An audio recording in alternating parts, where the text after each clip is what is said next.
Time may change me, but I can't change time. I'm Ray Myers. Welcome to Craft versus Cruft. Today I'd like to show you a presentation I've been working on called Resilience Makes Money, about the broader applicability of the principles of resilience engineering outside areas it's traditionally associated with, like safety and reliability. You can find me at all of these places. They are linked in the description. I would love to hear from you. I also offer coaching if that's something you're interested in. So let's start by talking about possibly the stupidest slogan in the entire history of stupid slogans, which is move fast and break things. Now, the person saying this here has had some good ideas in his life, for sure. This was not one of them, and Facebook no longer stands by this motto as of fully 9 years ago. However, you still hear this quoted as though it's some good idea, and it's deeply misguided, as they discovered, right? It's easy to think about why. Look at this. Look at this highway accident in which, fortunately, no people were hurt. Are they moving fast? No, because things are broken. You know, a situation where you move fast and break things just leads to a situation where everyone is going slow amidst a bunch of broken stuff. That is what move fast and break things looks like. What is actually moving fast looks like? It looks like, maybe a highway where everyone's giving each other space, where people are moving safely and sustainably. You know, that's what actually maximizing throughput looks like, not just being reckless. And if you don't think that's what move fast and break things means, well, then you've managed to read something into it that just isn't there. And so now they say considerably less catchy, though also less stupid, move fast with stable infra. If you like a catchy one, I like move fast and fix things. But the bottom line is there is a better way. We don't have to think we either have to break things in order to move fast or we have to move slowly because we're afraid of change. This is a false dichotomy.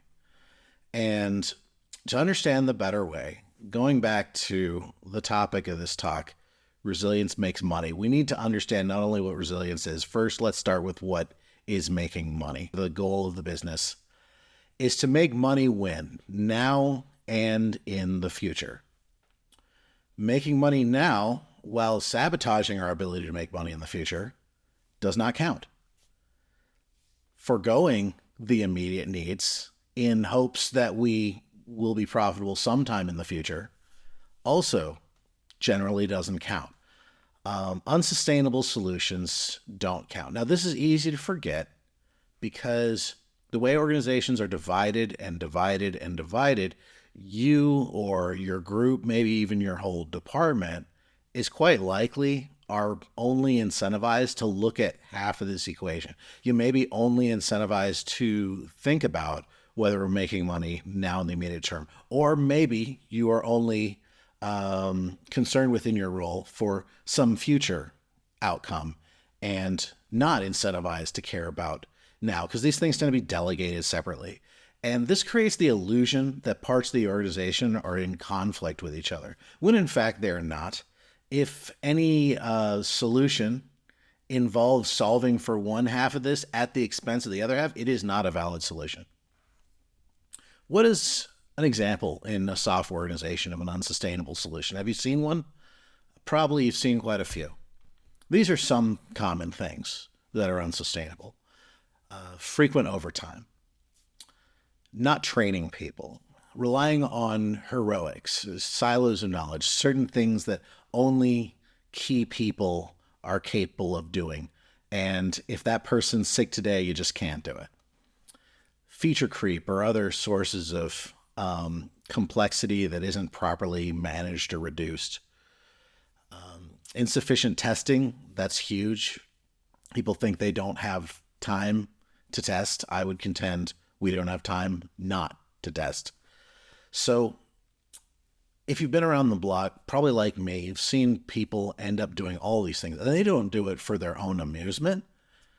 They probably don't like doing most of these things, but they see themselves as addressing business need.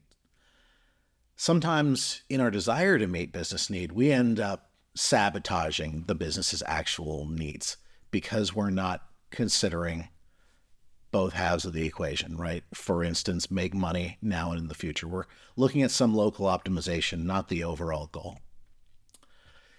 So, hard pivot. This will come back. What is resilience now that we understand what making money is? There are at least 4 definitions of resilience in play as identified by David Woods. Let's simplify it a little and use just these 2 today. So one of them, let's just call robustness. Robustness is reacting gracefully to known but unusual events, turbulent conditions that we've seen before. Resilience is reacting gracefully to unknown events, new events. It is sustained adaptive capacity, being able to adapt gracefully to surprises you have never seen before, and being able to do that over a long period of time.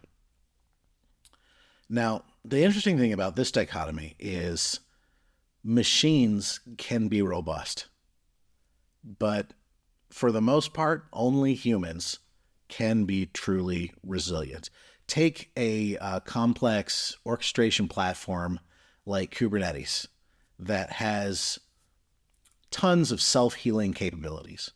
It's able to respawn pods that have died and react in all sorts of load balancing and capacity adjusting ways to all manner of different disruptions. You would be tempted to say, as we dealt with in a recent video, that Kubernetes is resilient. I contend no one installation or version of Kubernetes is itself resilient. It is only responding to known unusual events that have been encoded into its procedures, elaborate though they are, to react to situations that have been carefully plotted and planned, only because human engineers saw them when they were new and encoded those behaviors into the system. However, a Kubernetes cluster that is being watched over by a compute platform team, perhaps that is resilient. Or the Kubernetes project, which has thousands of contributions from hundreds of different people over the course of years, that is resilient because humans are the source of the true resilience of a system. Our ability to be prepared for surprise, be prepared for the future, and not just the past. Now, where in your organization is resilience? You might think of it, many people do, as some subspecialty of reliability that is down under platform, for instance. This isn't exactly your org or mine, but picture something similar. Platform under IT being one of several top-level company concerns alongside marketing and finance, so on. So maybe down here with a magnifying glass, you can see resilience. I contend that's a very primitive understanding. It's not actually there. I mean, it is there, but only because it's everywhere. It is everything, everywhere, all at once. Resilience is just universal in the functioning of a complex system, including a server, but also including an organization. It is a property of complex systems, period. Now, where did this come from? Why did we start saying things like there's a field called resilience engineering?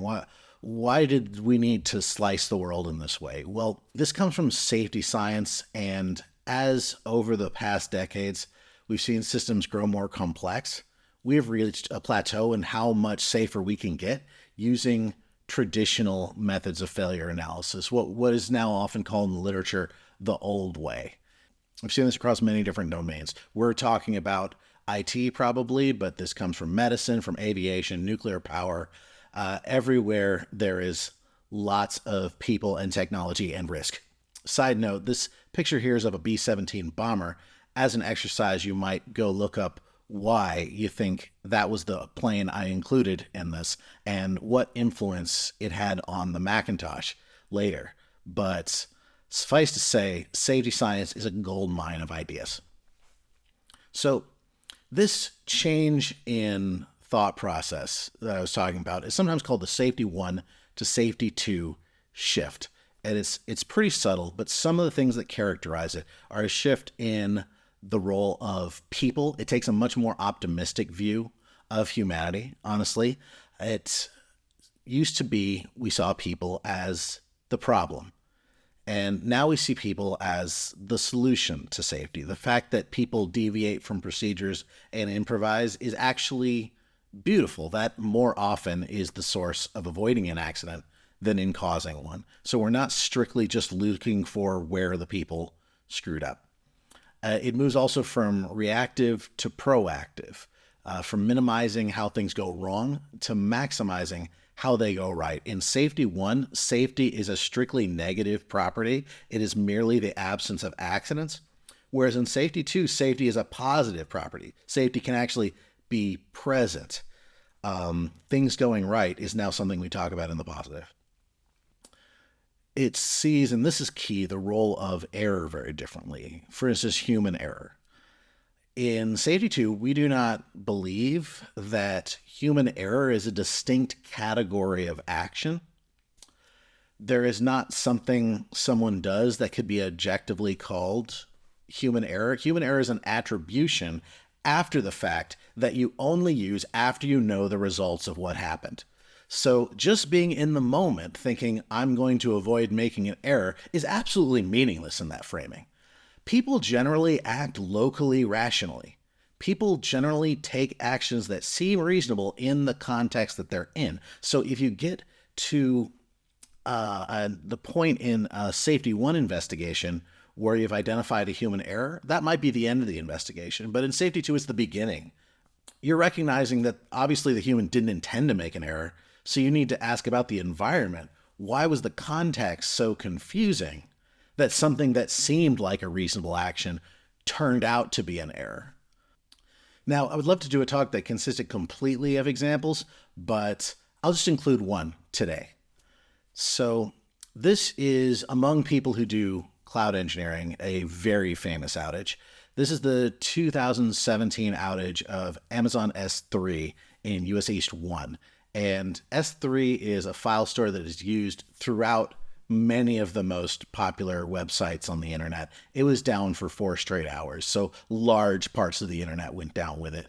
This was a big deal. You will often see infrastructure that for no apparent reason is deployed to US East 2, and you can bet that if you see that, it was probably because someone was scared by this particular outage, even though it never happened again, as it turned out. So the outage retro published by Amazon is pretty informative. Here's just a few passages, but it's all worth a read.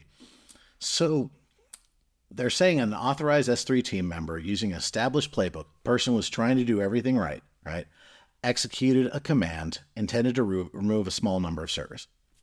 But they inputted the command wrong. They left an argument off probably. And that caused too many of the servers to be removed at once. Turns out US East 1 was very large, very tightly coupled, and past a certain point, you reboot too many of them and they can't all recover properly, right? Now, look at what they've said in this third bullet point here. The tool allowed too much capacity to be removed. Now, that's the key here. Look at how they're framing this. They're not just saying a person made a mistake. They're saying the tool allowed that to happen. It was a confusing tool with insufficient safeguards. Their remediation actions don't just include, and don't actually include at all, according to them, wrapping that person on the wrist. They include fixing that tool so it cannot be used incorrectly in this way in the future, and also doing an audit on a bunch of their other tools to make sure there aren't this vulnerability in other places. Now, this is a very Safety 2 style analysis. This has been influenced by that paradigm shift.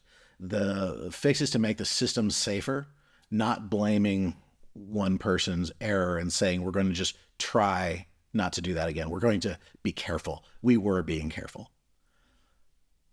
So in this rethink, right, we've talked about what Safety 2 is. It's a new style of incident investigation that better understands the nature of complex causality.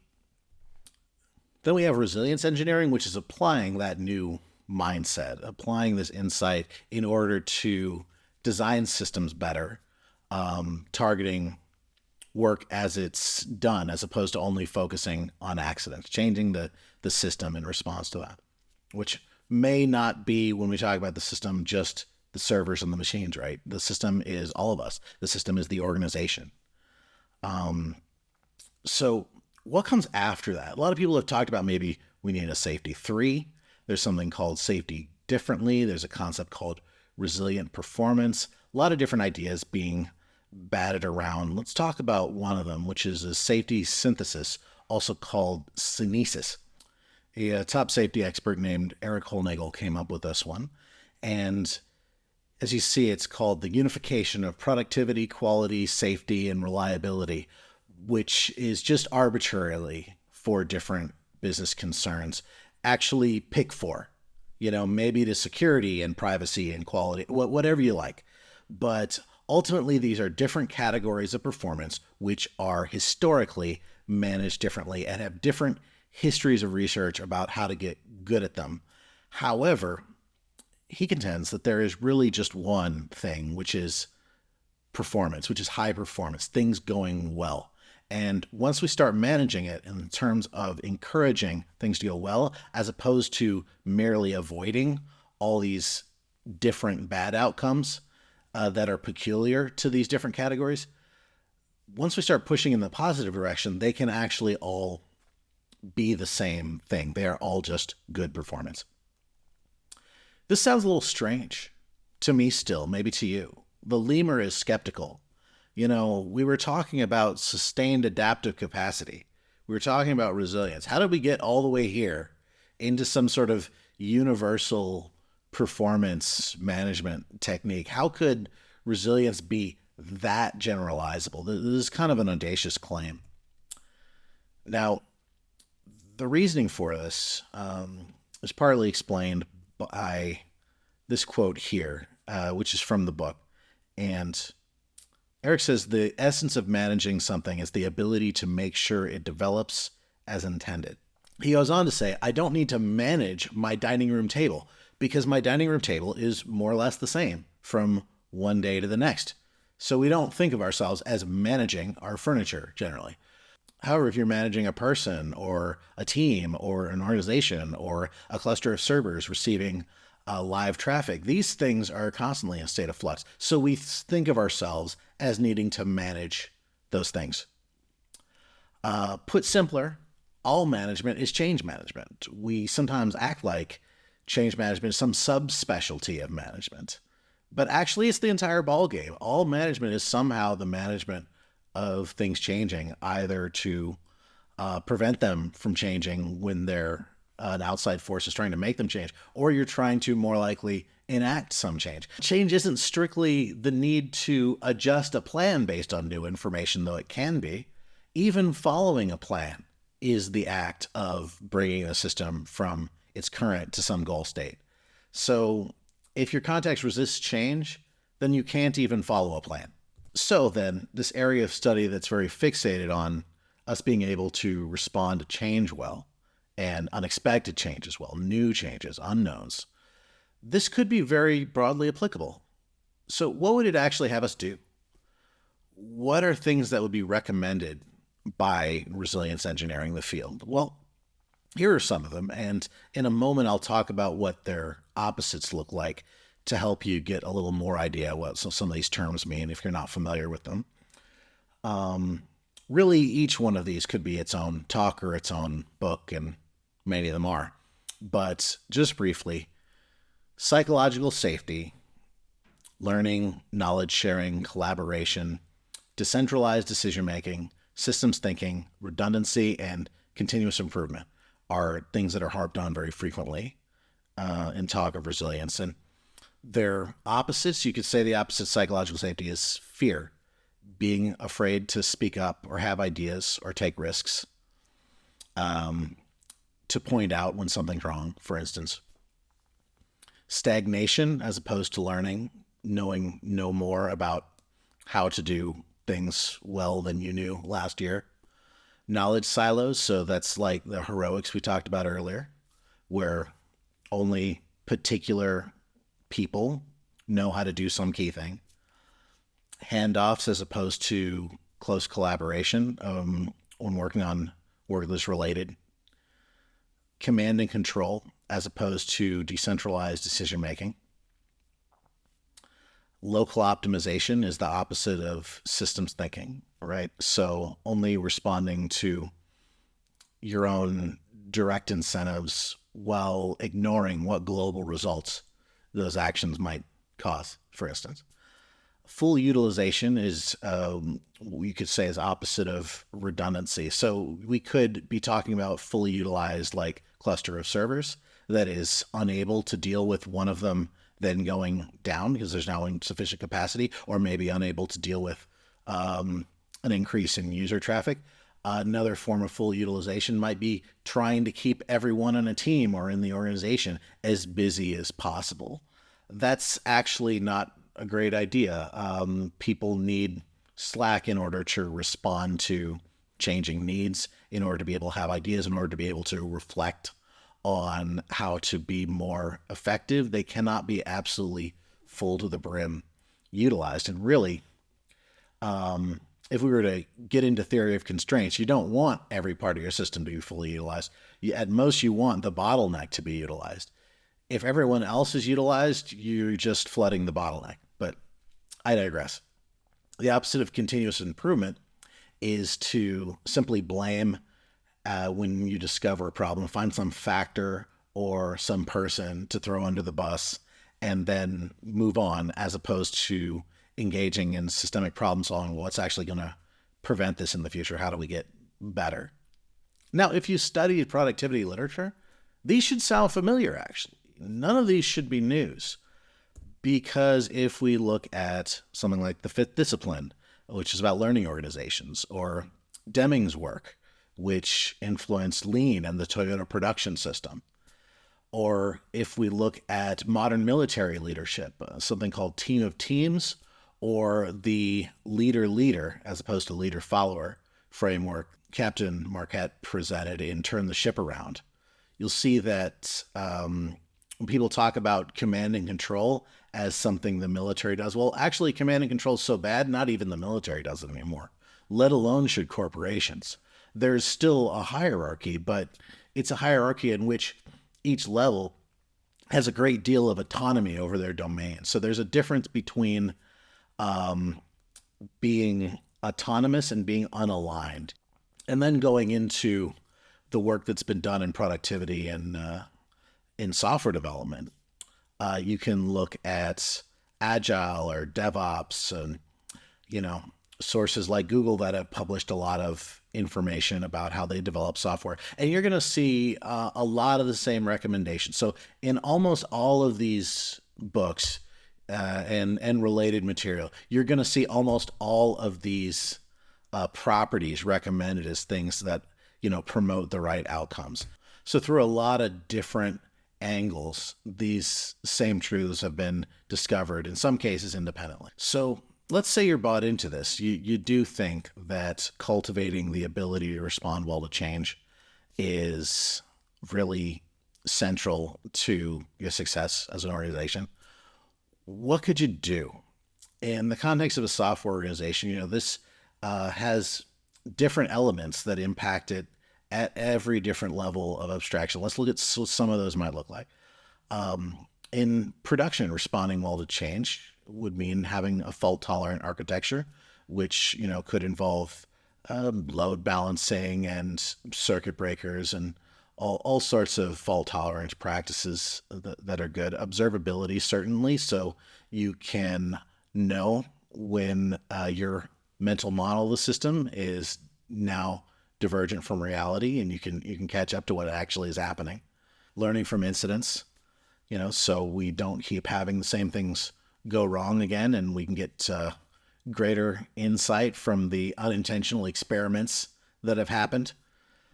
And then you have things like platform engineering, which is about trying to present a coherent set of tools for developers to build on that worked together well and don't give them undue cognitive load. Moving from production to in the code base, code that is maintainable obviously allows us to accommodate future changes. Automated testing, certainly, especially if they are good tests and not brittle ones.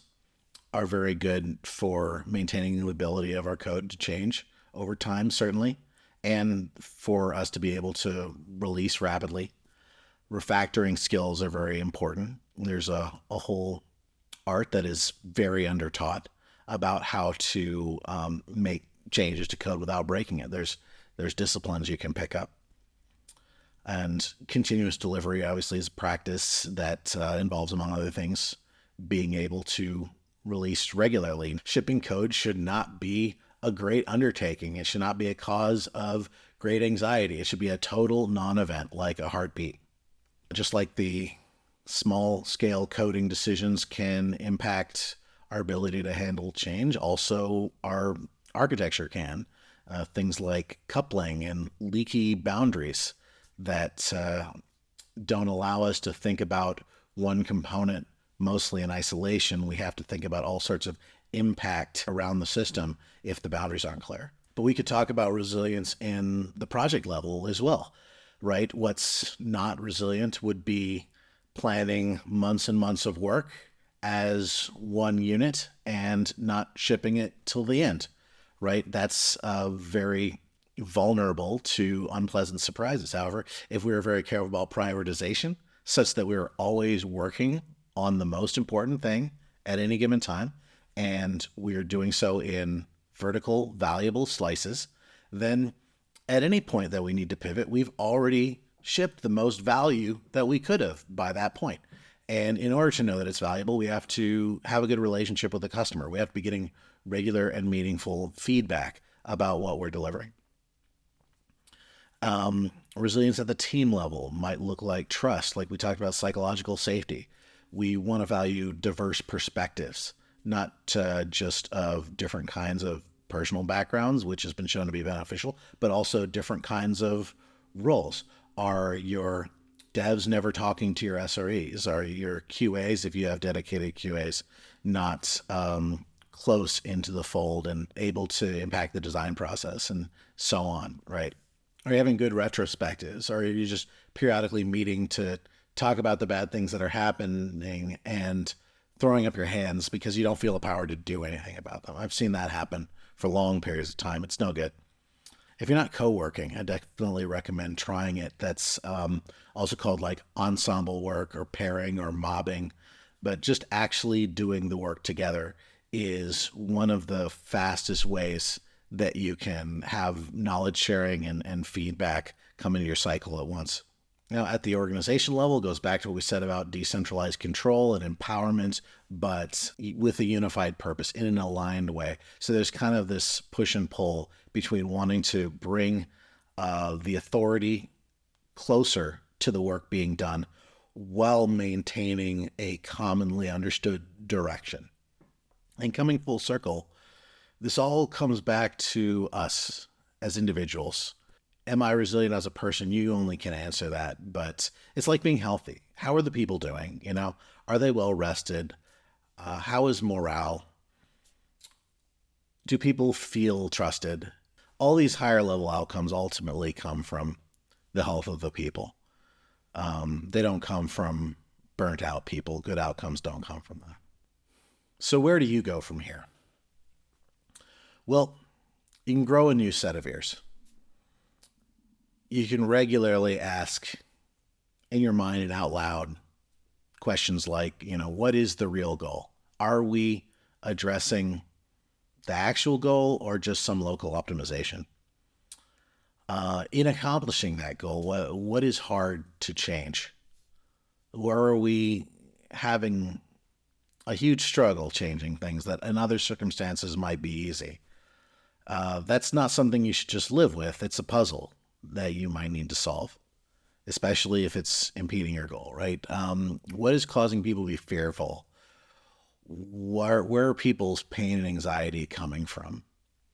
And certainly if you hear something of the nature of be careful, that's when my ears perk up, right? If we're trying to avoid a problem by simply being more careful in the future, that's not a solution. Let us figure out why things were so confusing that exercising the normal amount of care caused a problem. So you can pick an angle from all the things we've talked about, whatever seems most personally interesting to you and whatever seems like it, pertains to the particular pain points you're having in your situation and learn. I'd love to hear from some of you and see how it's going. Feel free to bounce some ideas off me. I'll leave you with just 3 books that could be useful from the perspective of a software organization, though really every one of those points, there's probably a book recommendation. We could end with 40, but I'll just leave you with 3. One is Kill It With Fire by one of my idols, Marianne Bellotti, which is one of maybe the definitive book on software migration projects specifically. A book with a ton of actionable advice, an absolute classic, Working with Legacy Code by Michael Feathers. There's a lot there about refactoring techniques and in particular adding tests to a legacy code base that was not designed originally to be testable. So if that's your challenge right now, no better source. And on the more organization level, when we talk about change, Esther Derby has a good book and really just a ton of work in her career about that. For instance, this book, 7 Rules for Positive Productive Change. On my channel, Craft versus Cruft, there's a ton as well. You can peruse at your own whim, or you can look at the playlist in the comments that has some things that are particularly related to the topics that we talked about. And remember, as Lao Tzu said in the Tao Te Ching, with patience, the most tangled cord may be undone. Thank you.